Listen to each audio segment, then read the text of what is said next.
अस्सलाम वालेकुम दोस्तों। जैसे कि हमने सब्जेक्ट क्वांटिटेटिव रीजनिंग के chapter numerical literacy and number system का पार्ट 1 कर लिया था। अब पार्ट 2 इसका देखेंगे। तो काइंडली जिन दोस्तों ने वो पहले वाला लेक्चर नहीं देखा वो देख लें, क्योंकि ये जो सारे प्रॉब्लम्स हैं उसी से रिलेटेड ही है। और जिस दोस्त का वो लेक्चर या उस लेक्चर का जो कॉन्सेप्ट है क्लियर होगा, वही इन प्रॉब्लम्स को अच्छे से सोल्व कर सकेगा। तो हमारे पास एक्सरसाइज 0.1 है। इसमें हमसे क्वेश्चन किया गया है कि find natural number, rational number, integer number और इरेशनल नंबर्स। तो हमारे पास प्रॉब्लम्स का एक सेट है जिसके अंदर -9, -7/2, 5, 2/3, √2, 0.1 ये प्रॉब्लम्स दिए हुए हैं। तो बेसिकली अब पहले इसको देखते हैं हम -9।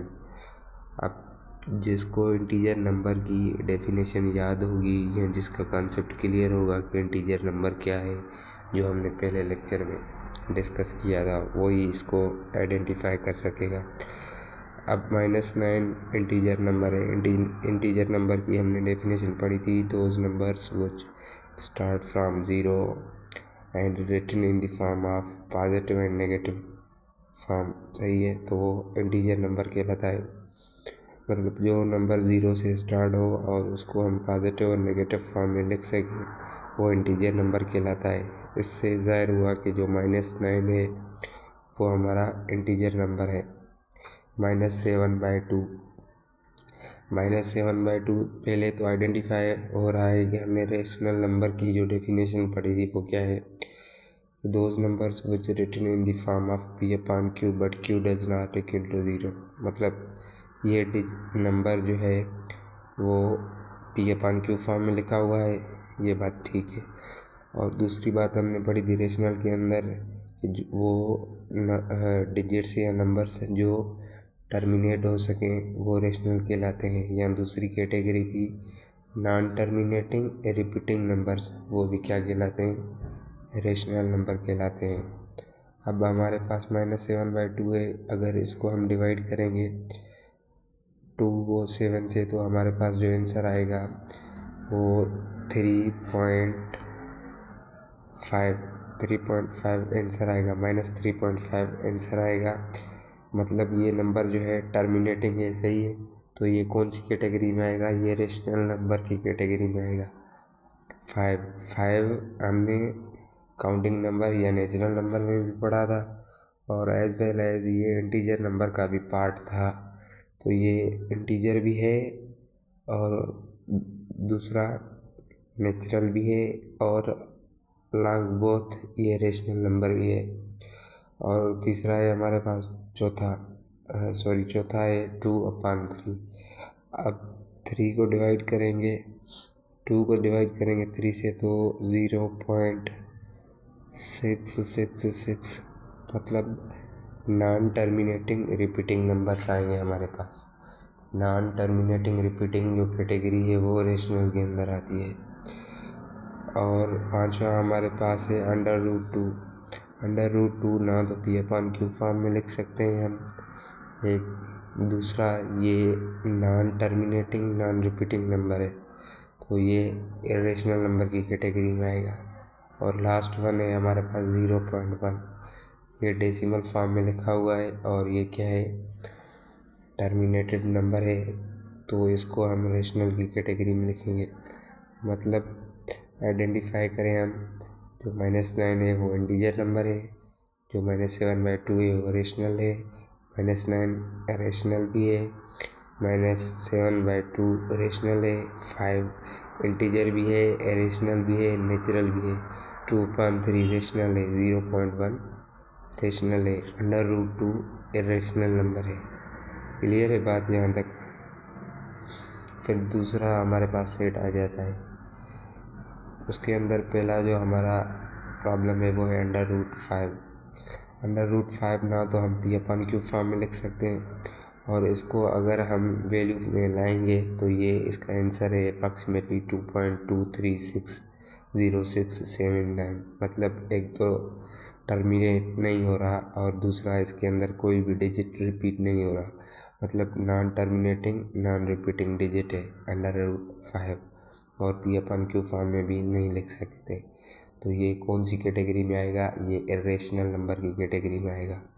-7 मैंने आपको बताया कि इंटीजर की जो कैटेगरी है वो 0 से स्टार्ट होते हैं और उनको हम प्लस माइनस फॉर्म में लिखते हैं। तो -7 कौन से मतलब फैमिली से रिलेटेड है? इंटीजर नंबर से, और उसके साथ साथ ये रेशनल नंबर भी है। और दूसरा है -7/3। -7/3 इसका P/Q फॉर्म में भी ये लिखा हुआ है और दूसरी बार डिवाइड करेंगे तो -2.3333 टू सो ऑन, मतलब नॉन टर्मिनेटिंग और रिपीटिंग नंबर है। तो इसको हम कौन सी कैटेगरी में रखेंगे? रेशनल की कैटेगरी में रखेंगे। 0 वैसे हमसे होल नंबर पूछा तो नहीं गया, ये होल नंबर भी है और as well as integer number भी है। और दूसरा है 3.12, ये डेसिमल फॉर्म में है, टर्मिनेट हो रहा है, तो ये रेशनल की कैटेगरी में आएगा। और दूसरी बात कि नेचुरल या इंटीजर नंबर कभी भी डेसिमल फॉर्म में नहीं आते या अपॉन फॉर्म में नहीं आते। छठा है हमारे पास 5/4। 5/4 को अगर हम P/Q फॉर्म की शक्ल में देखें तो ये लिखे हुए हैं और इनको डिवाइड करेंगे तो हमारे पास जवाब आएगा 1.25। ये टर्मिनेट हो रहा है तो इसको हम बोलेंगे कि ये कौन सा नंबर है? रेशनल नंबर है, मतलब दोनों कंडीशन इस पे अप्लाई हो रही है, P/Q फॉर्म भी और टर्मिनेट भी हो रहा है। सही है। हमारे पास तीसरा सेट आ जाता है। तीसरे सेट में भी वही बात पूछी गई है। 12 क्या है? एक तो नेचुरल नंबर है या काउंटिंग नंबर भी कह सकते हैं, और दूसरा कौन सा है? इंटीजर की कैटेगरी में ही आता है और रेशनल नंबर भी इसको हम कह सकते हैं। और दूसरे नंबर पे -13 इंटीजर भी है और रेशनल नंबर भी है। और उसके अलावा 1 जो है नेचुरल नंबर भी है, इंटीजर नंबर भी है और रेशनल नंबर भी है। चौथा हमारे पास है √4। √4 को अगर हम इसकी एलसीएम निकाल के इसको देखेंगे तो ये √ से बाहर आ जाएगा, क्योंकि 2 × 2 सही है 4 हो जाता है। यहाँ इसकी एलसीएम लिया हमने तो 2² हो गया। अब जो 2 है स्क्वायर है वो √ को ख़त्म कर देगा, बाकी हमारे पास क्या आ जाएगा? डिजिट आएगा 2 नंबर बचेगा। सही है, मतलब ये रेशनल है। और दूसरा √6 ना तो P/Q फॉर्म में लिख सकते हैं और इसका वैल्यू देखें ना तो इसमें कोई नंबर रिपीट हो रहा है और ना ये टर्मिनेट हो रहा है, तो इसको हम रेशनल की कैटेगरी में डालेंगे या बोलेंगे कि ये रेशनल नंबर है। और हमारे पास छठे नंबर पे 3/2। 3/2 को हम डिवाइड करेंगे तो हमारे पास जवाब आएगा 1.5। ये टर्मिनेटिंग नंबर है तो इसको हम रेशनल की कैटेगरी में रखेंगे। और चौथा सेट दिया हुआ है हमारे पास, उसके अंदर पहले नंबर पे है 3 नेचुरल नंबर भी है, इंटीजर भी है और as well as rational number भी है। -1 इंटीजर है और उसके अलावा रेशनल नंबर है। ये सारी चीज़ें मैं फिर भी आपको रिक्वेस्ट कर रहा हूँ, तभी आप आइडेंटिफाई करेंगे जब आपने मेरा पहला लेक्चर देखा होगा। और तीसरा है 1/3। 1/3 में क्या है? इसके अंदर नंबर्स की रिपीटिंग हो रही है मगर ये टर्मिनेट नहीं हो रहा, तो बोलेंगे नॉन टर्मिनेटिंग रिपीटिंग नंबर है, तो ये भी रेशनल की कैटेगरी में आएगा। और चौथा है 6/3। 6/3 क्या है? टर्मिनेटिंग है। 6 को 3 से डिवाइड करेंगे 2 आंसर आएगा, तो इसको हम रेशनल की कैटेगरी में रखेंगे। और पाँचवें नंबर पे हमारे पास -1/2। इसको डिवाइड करेंगे तो हमारे पास -0.5 आंसर आएगा, तो ये टर्मिनेट हो रहा है, ये भी रेशनल की कैटेगरी में आएगा। और छठे नंबर पे √2 है। √2 ना तो P/Q फॉर्म में लिख सकते हैं और ना इसका जो, अगर इसको वैल्यू में लिखेंगे तो इसके अंदर कोई भी नंबर ना रिपीट नहीं हो रहा, तो ये ना तो पी अपन क्यू फॉर्म में लिख सकते हैं हम, और दूसरा नॉन टर्मिनेटिंग नॉन रिपीटिंग है तो ये इरेशनल की कैटेगरी में आएगा। 7वें नंबर पे -7.5 है, ये हमारा क्या है, इरेशनल नंबर है। और 5वां सेट है हमारे पास 8/2, सही है। 8/2, 8 को डिवाइड करेंगे 2 से 4, टर्मिनेटिंग नंबर है, इसको हम रैशनल की कैटेगरी में रखेंगे। और उसके अलावा -8/3, -8/3 को हम डिवाइड करेंगे तो हमारे पास आंसर आएगा -2.666, मतलब नॉन टर्मिनेटिंग, और 6 का डिजिट रिपीट हो रहा है, नॉन टर्मिनेटिंग रिपीटिंग बोलेंगे। तो ये कौन सी कैटेगरी में आएगा, ये रैशनल की कैटेगरी में आएगा। और फिर हमारे पास है 10 ना तो पी अपन क्यू फॉर्म में लिख सकते हैं और ना ही ये अंडर रूट से बाहर रख सकता है, सही है। तो अगर इसका वैल्यू लिखेंगे तो वो नॉन टर्मिनेटिंग नॉन रिपीटिंग होगा, तो इसको हम इरेशनल की कैटेगरी में रखेंगे। और चौथा है -4 इंटीजर नंबर भी है, रेशनल नंबर भी है। और 5वां है हमारे पास 9 नेचुरल नंबर भी है, इंटीजर नंबर भी है, और as well as rational number भी है। और नंबर 6 पे 14.2, ये क्या है, एक डेसिमल टर्मिनेटिंग नंबर है जो रेशनल की कैटेगरी में आएगा। और 6 नंबर पे हमारे सेट दिया हुआ है, पहले नंबर पे 25 नेचुरल या काउंटिंग नंबर भी है, इंटीजर नंबर भी है, और as well as rational number भी है। -17 इंटीजर नंबर भी है और हमारा रेशनल नंबर भी है। और 3rd नंबर पे है 12/5, इसको 12 को 5 से डिवाइड करेंगे 2.4 आंसर आएगा, तो मतलब टर्मिनेटिंग नंबर है, टर्मिनेटिंग नंबर रेशनल की कैटेगरी में आएगा। अंडर रूट 9 को अगर हम एलसीएम लेके इसका अंडर रूट छुड़ाएंगे तो इसका आंसर आएगा 3, तो ये कौन सी कैटेगरी में आएगा, ये रेशनल की कैटेगरी में आएगा। और 5th नंबर पे हमारे पास है अंडर रूट 8 को ना तो पी अपन क्यू फॉर्म में लिख सकते हैं, और इसका वैल्यू निकालेंगे तो वो नॉन टर्मिनेटिंग नॉन रिपीटिंग होगा, तो ये कौन सी कैटेगरी में आएगा, इरेशनल में आएगा। और 6 नंबर पे हमारे पास है -√8, सेम ही है, सिर्फ निशानी दी हुई है उसमें, ये ना तो पी अपन क्यू फॉर्म में लिख सकेंगे और ना नॉन टर्मिनेटिंग नॉन रिपीटिंग इसका वैल्यू आएगा। अगर इसको हम इसके वैल्यू को देखेंगे तो मतलब ये कौन सी कैटेगरी में आएगा, ये इरेशनल की कैटेगरी में आएगा। और हमारे पास दूसरा नंबर है find the decimal form of rational numbers and identify terminating and non terminating.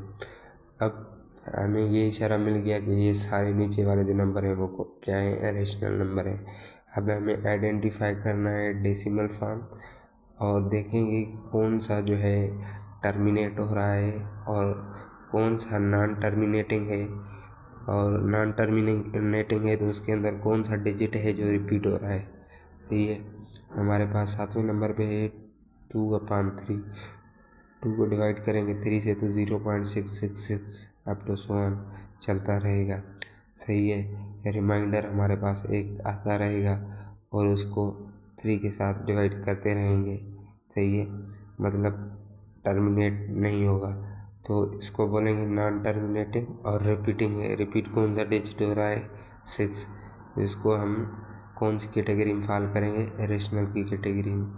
और 8वें नंबर पे हमारे पास है 9/40, 9/40 को हम डिवाइड करेंगे तो हमारे पास जवाब आएगा 0.225, ये टर्मिनेटिंग है, टर्मिनेट हो जाएगा, तो इसको हम फॉल करेंगे रेशनल कैटेगरी में। और 9 नंबर पे है हमारे पास 14/111। अब 14 को 111 के साथ डिवाइड करेंगे तो 0.126 तो 16, मतलब ये नॉन टर्मिनेटिंग और रिपीटिंग है। रिपीट कौन सा डिजिट हो रहा है, 126, सही है, तो ये नॉन टर्मिनेटिंग और रिपीटिंग यानी रेशनल नंबर है। और 10वें नंबर पे है 49/160, इसको डिवाइड करेंगे हम तो हमारे पास आंसर आएगा 0.30625, टर्मिनेट हो जाएगा, तो ये भी रेशनल की कैटेगरी में, जो मतलब पहला है 2/3 वाला वो नॉन टर्मिनेटिंग रिपीटिंग है। रिपीट कौन सा डिजिट हो रहा है? 6। और उसके अलावा हमारे पास जो है 9/40, इसको डिवाइड करेंगे तो हमारे पास जो नंबर्स आएंगे या जो इसका आंसर आएगा या डेसिमल फॉर्म आएगी तो वो टर्मिनेटिंग होनी चाहिए। और दूसरा है हमारे पास 14/111। 14 को 111 से डिवाइड करेंगे तो डिजिट टर्मिनेट तो नहीं होगी, मगर इसके अंदर रिपीटेशन ऑफ नंबर्स हो रही है। कौन सा नंबर रिपीट हो रहा है? 126 या 126। तो उसी वजह से कहेंगे कि नॉन टर्मिनेटिंग रिपीटिंग नंबर है जो रेशनल की कैटेगरी में आता है। और लास्ट वन है 49/60, 160। तो इसको डिवाइड करेंगे तो हमारे पास आंसर आएगा 0.30625, टर्मिनेट हो जाएगा। और उसी टर्मिनेट होने की वजह से हम रेशनल कैटेगरी के अंदर काउंट करते हैं। उम्मीद है कि आप लोगों को अच्छे से समझ आया होगा, और इंशाल्लाह मेरे से जितना हो सकेगा मैं कोशिश करके उतना ईजी करके आपको समझाऊंगा। तो इंशाल्लाह फिर नेक्स्ट लेक्चर में मिलेंगे। खुदा हाफिज़, दुआ में याद रखिएगा।